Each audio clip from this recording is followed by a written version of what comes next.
সময়ে আপনাদের স্বাগত জানাচ্ছি নতুন একটি ভিডিওতে। আপনারা দেখতেই পাচ্ছেন আমি একটি রাস্তায় দাঁড়িয়েছি, তার পাশে অনেক আবর্জনা ময়লা। মূলত এই সড়কটি হচ্ছে যে এদিকটি হচ্ছে যে কুড়িগ্রাম থেকে একটি উপজেলা নাগেশ্বরী যাওয়ার রাস্তা। আর আমি যদি অপর পাশে দেখাই তাহলে ওই সাইডটা হচ্ছে মূলত কুড়িগ্রাম প্রবেশের মুখ।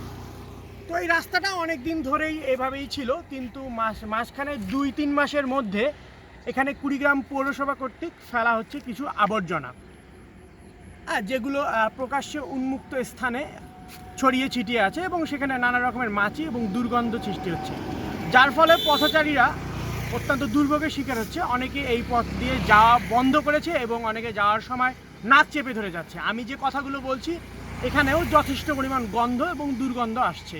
তো আমার বোধগম্য হচ্ছে না যে ঠিক কী কারণে কুড়িগ্রাম পৌরসভা কর্তৃপক্ষ একটি ওপেন স্পেসে এভাবে ময়লাগুলো রাখছে। আপনারা যদি দেখেন যে প্রতিদিনই ফেলা হচ্ছে ময়লা, এবং এই ময়লার কারণে রাস্তার দুই পাশে, রাস্তার অপোজিট পাশটা যদি আপনাদের একটু দেখাই তাহলে রাস্তার দুই পাশে প্রায় 1/2 কিলোমিটার জায়গা জুড়ে সৃষ্টি হচ্ছে দুর্গন্ধময় জায়গা। তো কর্তৃপক্ষের কাছে আমার অনুরোধ, যদি আপনারা আমার জানা মতে যে কুড়িগ্রামে পরিবেশ নিয়ে কাজ করে এরকম যদি কোনো সংগঠন থাকে, তারা এই নিয়ে কথা বলবে, তারা এই নিয়ে কাজ করবে। জেলা প্রশাসন এই নিয়ে একটা ভূমিকা রাখবে যে কেন ঠিক উন্মুক্ত স্থানে এইভাবে এগুলো ফেলা হচ্ছে। এবং আমার পৌরসভা কর্তৃপক্ষের কাছে এতটুকু জানার বিষয়, ঠিক কোন কারণে আপনারা ঠিক উন্মুক্তভাবে এইভাবে আবর্জনাগুলো ফেলছেন।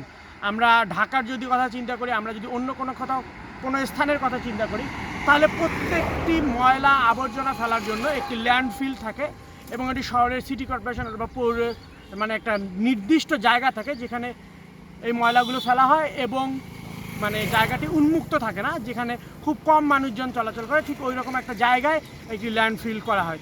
তো কুড়িগ্রামের এই জায়গায় এই রাস্তার এই বেহাল দশা দেখে আমি খুবই মর্মাহত।